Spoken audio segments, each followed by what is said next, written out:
Bismillahirrahmanirrahim. Assalamualaikum warahmatullahi wabarakatuh. Selamat siang, salam sejahtera bagi kita semuanya.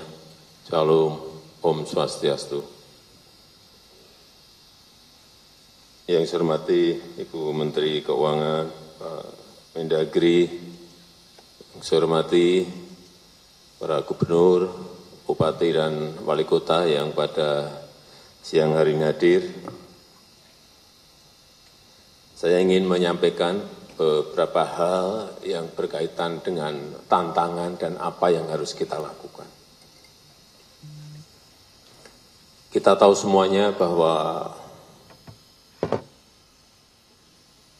dunia sekarang ini tidak sedang baik-baik saja. Saya sering mengatakan dunia sekarang semakin tidak jelas.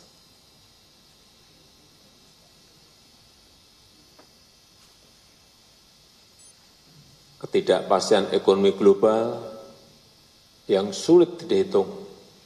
Bu Menteri Keuangan ini jam terbangnya sudah sampai kemana-mana. Tetapi mengkalkulasi, menghitung situasi ekonomi global ini betul-betul sekali tidak gampang dan sering unpredictable.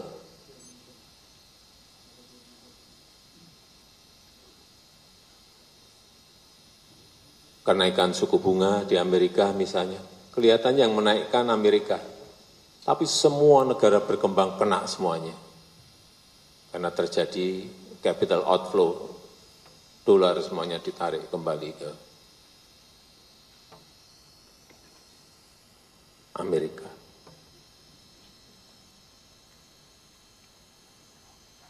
Yang pertama. Yang kedua, perubahan iklim. Dulu perubahan iklim banyak yang, nggak kelihatan barangnya.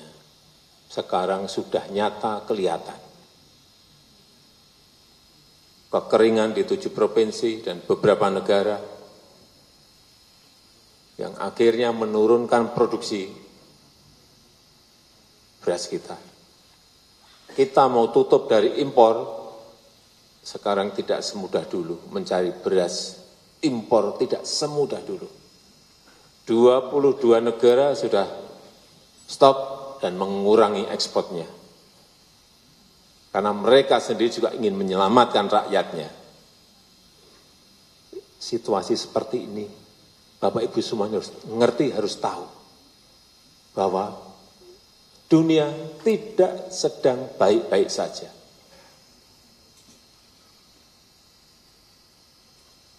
Saya berbicara dengan Perdana Menteri Narendra Modi, dia punya stok beras, tapi dia pakai sendiri untuk cadangan. Enggak berani melepas. Saya sudah bicara, enggak berani melepas. Yang dekat-dekat Vietnam, Kamboja, Thailand yang biasanya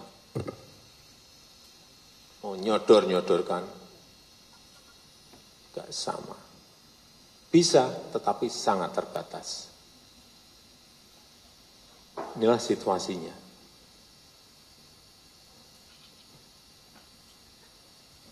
Kemudian, perang. Kita sudah pusing dengan yang namanya perang di Ukraina. Belum rampung. Belum jelas kapan selesai. Tambah lagi perang Hamas Israel. Kelihatannya Ukraina jauh. Apa sih dampaknya ke Indonesia? Hati-hati. Waktu saya bertemu saat itu, tahun lalu bertemu dengan Presiden Zelensky, saya bicara 2,5 jam. Beliau menyampaikan, stok gandum di Ukraina 77 juta ton berhenti. 77 juta ton berhenti.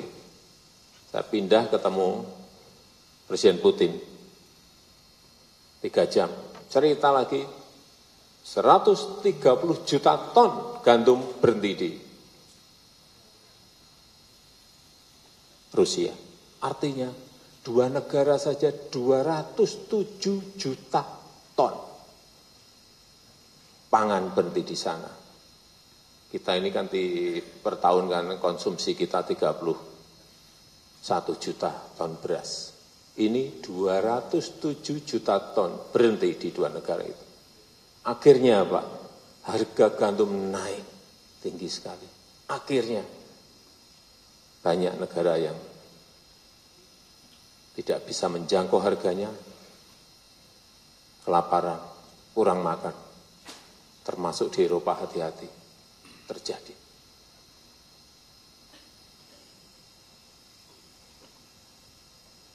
Hal seperti ini yang Bapak, Ibu semuanya harus mengerti dan harus tahu. Ditambah lagi di Gaza, Hamas dan Israel. Kelihatannya perangnya jauh sekali, tapi hati-hati. Kalau perang ini meluas, Hamas Israel ini meluas, melibatkan Hizbullah di Lebanon, melibatkan Syria, Houthi, melibatkan lagi misalnya Iran, semuanya masuk ingin saling bantu-membantu. Yang terjadi adalah kenaikan harga minyak. Ini yang mengakibatkan semua negara akan pusing. Tapi alhamdulillah sampai saat ini kenaikan Brent juga enggak begitu tinggi karena memang eskalasinya tidak meluas, masih di Gaza. Situasi seperti ini yang Bapak Ibu harus tahu, harus mengerti. Sehingga dalam bekerja itu, oh saya harus ke sini, mengerti. Kalau harga BBM naik, artinya apa? Inflasi akan naik. Inflasi naik, artinya harga barang-barang dan jasa juga akan naik. Larinya ke situ.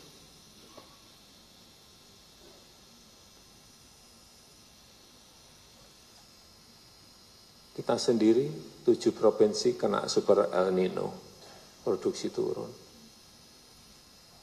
Inilah yang harus semuanya waspada dan tidak menganggap situasinya biasa-biasa saja. Hati-hati, saya cek terakhir, beras sudah naik 19,8%. Year to date. Kalau month to date, 2,5% naik. Hati-hati, kalau pemerintah daerah memiliki kemampuan segera intervensi agar inflasi untuk bahan pangan ini tidak semakin naik, harus dihentikan kalau ada hal-hal seperti itu. Oleh sebab itu yang namanya lihat pasar itu penting. Lihat pasar, lihat stoknya di kabupaten, di kota, di provinsi, cek, lihat. Jangan terjebak rutinitas sehari-hari, administrasi sehari-hari. Yang penting-penting itu kita harus cek terlebih dahulu, ini beres baru ngerjain administrasi.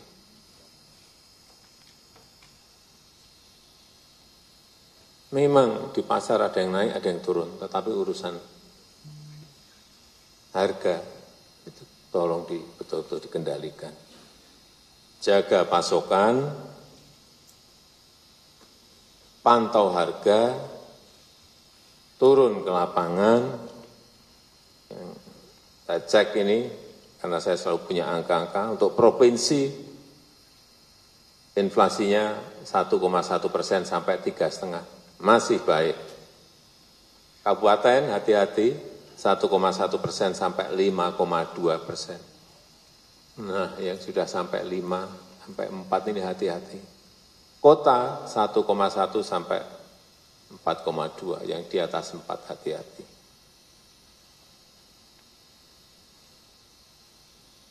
Karena sebetulnya anggaran tak terduga itu bisa dipakai untuk mengatasi inflasi. Betul Bu Menkyu, boleh. Pak Mendagri boleh.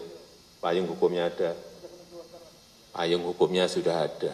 Artinya saya menanyakan bahwa itu sudah ada payung hukumnya. Jangan ragu-ragu menggunakan anggaran tak terduga. Apabila yang namanya inflasi itu naik, apabila ada harga-harga itu naik secara drastis, segera gerojok pasokannya. Ini kadang-kadang ya supply dan demand. Demandnya tetap, supply-nya enggak ada. Carikan dong. Langsung ke pokoknya, ke tempat produksinya. Bawang merah misalnya, kok di kabupatenku kok naik. Cari langsung ke Brebes. Misalnya. Beras kok naik, cari stok di kabupaten yang memiliki surplus beras. Sehingga beras menjadi terkendali. Dengan menggunakan anggaran tak terduga. Yang di-cover apanya? Biaya transportasinya. Biaya transportasi tanggung oleh Pemda. Ya. Biar harganya sama dengan harga diproduksi.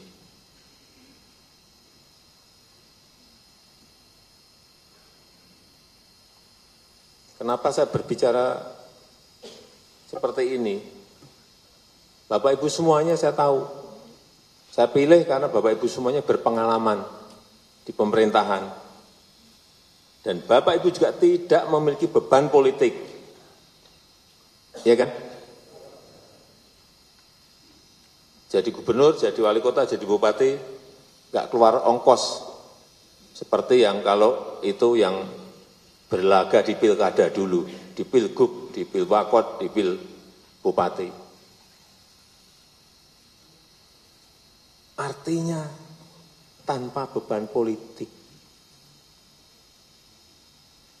Oleh sebab itu, saya berharap pertimbangan teknokratik dalam membuat policy itu lebih enak harusnya.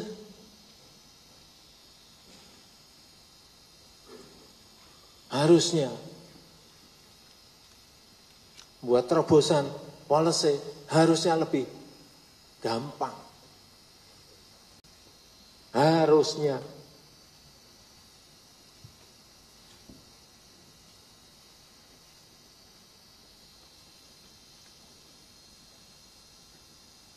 Bapak Ibu bisa menentukan prioritasnya di sebelah mana. Kerja itu prioritas harus jelas dong. Jangan rutinitas saja. Orientasinya orientasi hasil. Prosedur itu mengikuti, tapi orientasi hasil. Dan lakukan terobosan-terobosan. Kerja fokus saja, udah urusan yang penting itu. Tumbuhan ekonomi, inflasi, itu hal-hal penting yang pokok yang harus kita.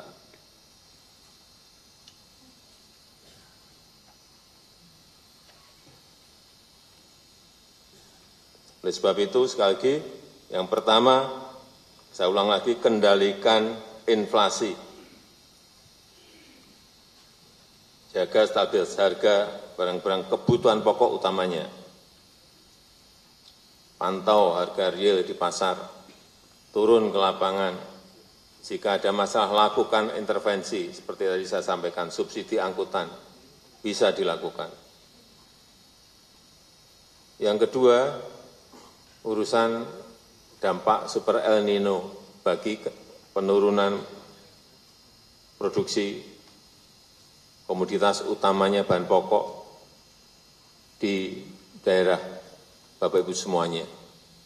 Betul-betul harus dilihat. Meskipun ini sudah mulai hujan, tetap saya perlu sampaikan waspadai potensi kebakaran. masih kecil segera selesaikan. Kalau kira-kira diperkirakan tidak mampu menyelesaikan, segera sampaikan ke BNPB pusat. Hati-hati mengenai ini. Yang ketiga, yang namanya pertumbuhan ekonomi itu sangat dipengaruhi oleh yang namanya investasi, yang namanya iklim investasi. Bantu investor, utamanya dalam pelayanan perizinan. Jangan sampai urusan izin sampai berbulan-bulan. Izin itu supaya Bapak Ibu tahu, di Uni Emirat Arab, enggak ada 30 menit jadi. Selesai. Tidak ada 30 menit sudah selesai, sudah jadi. Dan itu saya alami. Itu sudah 23 tahun. Saya investasi di sana, saya datang ke kantor perekonomian, datang menyerahkan syarat, Bapak pergi ke gedung sebelah, ke notariat, saya ke sana, tanda tangan. Di sana suruh balik lagi, Bapak balik lagi ke meja yang tadi Bapak datang, saya datang, izin sudah diberikan. Saya bisa bangun pabrik, membuat kantor, membangun showroom, semuanya bisa, membangun gudang, semuanya bisa. Tidak ada 30 menit. Gimana kita mau bersaing kalau izin masih berbulan-bulan? Meja ini, meja ini, meja ini, meja ini, meja ini. Seperti itu yang Bapak Gubernur, Bapak Ibu Gubernur, Bapak Ibu Bupati, Wali Kota selesaikan. Karena investasi itu rebutan, semua negara sekarang ini rebutan. Dalam rangka apa? Pertumbuhan ekonomi negaranya. Rebutan, nah, sudah masuk ke sini kok malah kita buat ruwet. Kita yang membuat mereka bisa balik badan. Sederhanakan prosedur, fasilitasi, jaga tata kelola. Jangan ada pungutan. Karena ini juga akan membuka lapangan kerja. Kenapa direbutkan semua negara? Karena investasi itu membuka lapangan kerja.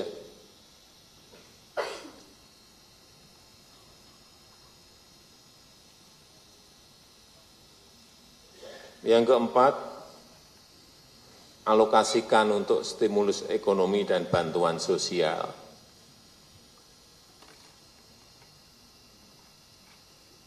Kalau kondisi seperti ini, harga beras naik, Bapak Ibu semuanya keluarkan yang namanya bantuan sosial. Pasar murah. Seperti sekarang dilakukan oleh pemerintah pusat. Kalau ini pemerintah pusat memberikan bantuan 10 kilo beras per bulan. Sudah di April, Mei, Juni, tambah lagi September, Oktober, November. Dan kita putuskan lagi tambah Desember, sampai Desember 10 kilo 10. Pemerintah pusat memberikan itu. Pemerintah provinsi memberikan, mampunya berapa? 5 kilo, 5 kilo. Pemerintah kabupaten kota memberikan 5 kilo. Rampung. Kalau bareng-bareng seperti itu. Rakyat itu adem.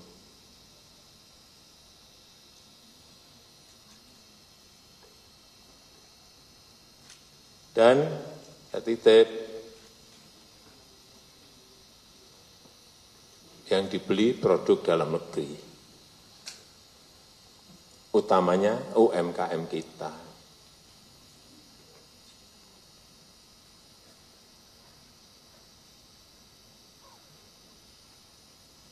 Yang kelima,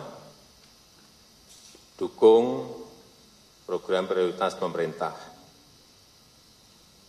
Penurunan kemiskinan ekstrim, pemberantasan stunting, hilirisasi industri, berikan dukungan penuh pada program-program ini.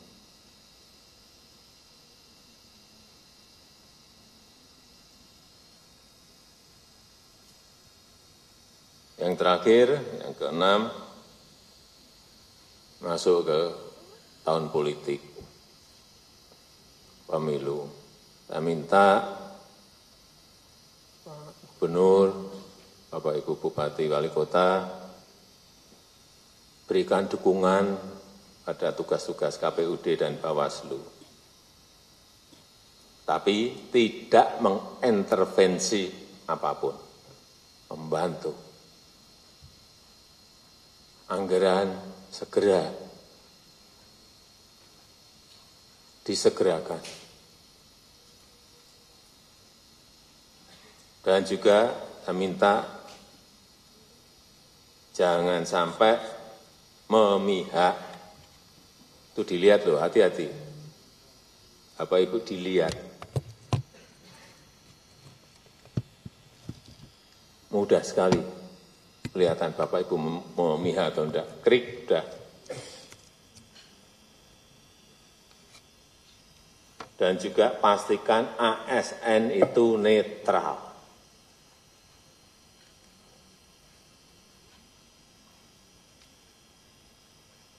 Yang terakhir, menjaga kerukunan di tingkat bawah. Segera selesaikan kalau ada persikan-persikan yang berkaitan dengan politik. Selesaikan dengan baik.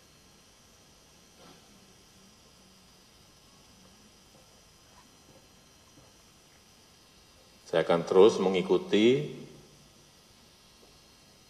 kerja dan tugas Bapak Ibu semuanya.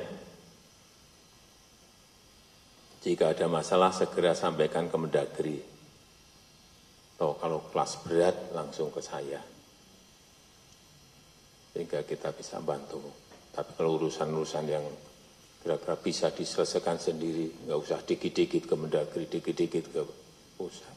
Selesaikan sendiri. Dan saya merasa Bapak Ibu semuanya mampu menyelesaikan itu.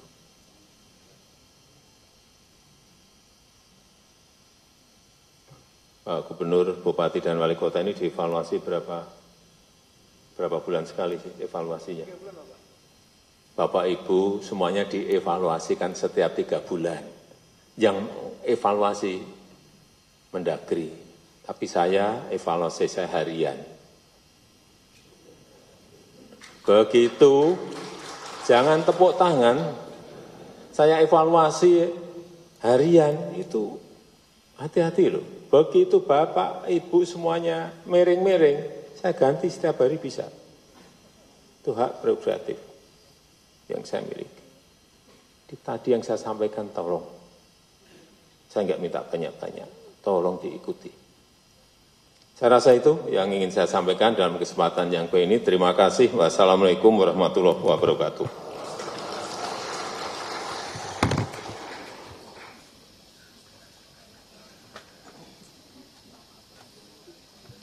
Bapak Ibu hadirin yang berbahagia, sebagai ungkapan rasa syukur kita kepada Tuhan Yang Maha Esa,